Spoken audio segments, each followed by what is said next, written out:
Parliament సమావేశాలు జరుగుతున్నాయి. దాదాపు 11 రోజుల పాటు అటు ప్రతిపక్షాలంతా కూడా రోజు ఒక ఎస్ఐఆర్ అంటూ తర్వాత అనేక సమస్యలపై కూడా ధర్నా చేస్తున్నటువంటి నిరసనలు తెలుపుతున్నటువంటి వైనం. మరొక వైపు నిన్న ఆదివారము సాయంత్రము ఒక కీలకమైనటువంటి భేటీ జరిగింది. ప్రధాని నరేంద్ర మోడీ రాష్ట్రపతి ద్రౌపది ముర్ముతో సమావేశం చేశారు. ఆ తర్వాత సమావేశం అనంతరం మరికొద్ది సమయం తర్వాతనే వెంటనే కేంద్ర హోంశాఖ మంత్రి అమిత్ షా కూడా ఇక్కడ రాష్ట్రపతితో సమావేశం కావడం జరిగింది. అంటే అసలు ఈ విధంగా వెంటనే పార్లమెంట్ సమావేశాలు జరుగుతున్నాయి. ఈ విధంగా వెంటనే అటు ప్రధాని కానీ ఇటు కేంద్ర హోంశాఖ మంత్రి కానీ ఈ విధంగా రాష్ట్రపతితో సమావేశం కావడం అన్నది కూడా చాలా కీలకమైనటువంటి సమావేశం జరిగింది అన్నటువంటి సమాచారం మాత్రం వస్తుంది.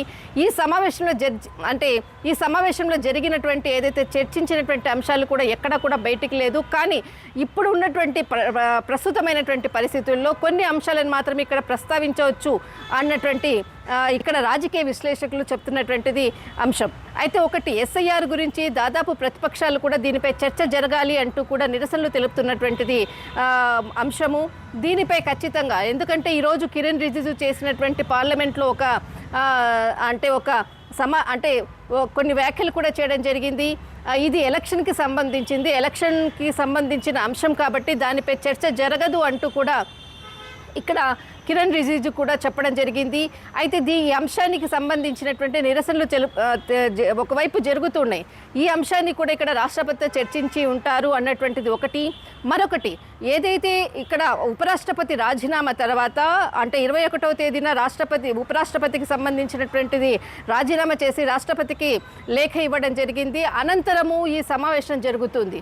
ఇక్కడ మరొక అంశము ఉపరాష్ట్రపతి అంశాన్ని కూడా చర్చకు వచ్చినట్లు కూడా ఇక్కడ ఈ సమావేశంలో కీలకంగా చర్చించారా అన్నది కూడా ఒక పెద్ద క్వశ్చన్ మార్కు.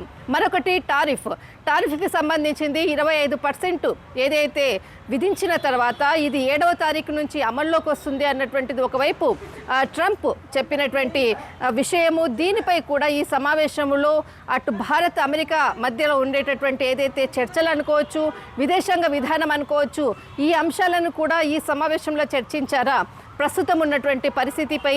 తర్వాత మణిపూర్ అంశానికి సంబంధించినటువంటిది కూడా ఇక్కడ ఈ సమావేశంలో ఏమైనా చర్చించారా అన్నది కూడా ఇక్కడ ప్రధానంగా చర్చించిన అంశాలపై కూడా అందరూ కూడా ఇంత సడన్గా ఈ సమావేశాన్ని ఏర్పాటు చేయడము దీని వెనకాల ఏ కారణాలు ఉన్నది, బట్ ఈ సమావేశం యొక్క ఫలితము రాబోయే ఏదైతే పార్లమెంట్ సమావేశాలు జరుగుతున్నాయో ఈ సమావేశంలో జరిపినటువంటి ఏదైతే అంశం ఉందో దాని ఫలితం మాత్రం ఖచ్చితంగా ఇప్పుడు రాబోయే పార్లమెంటు సమావేశంలో మనకు తెలుస్తుంది అంటూ కూడా కొంతమంది నాయకులు చెప్తున్నటువంటి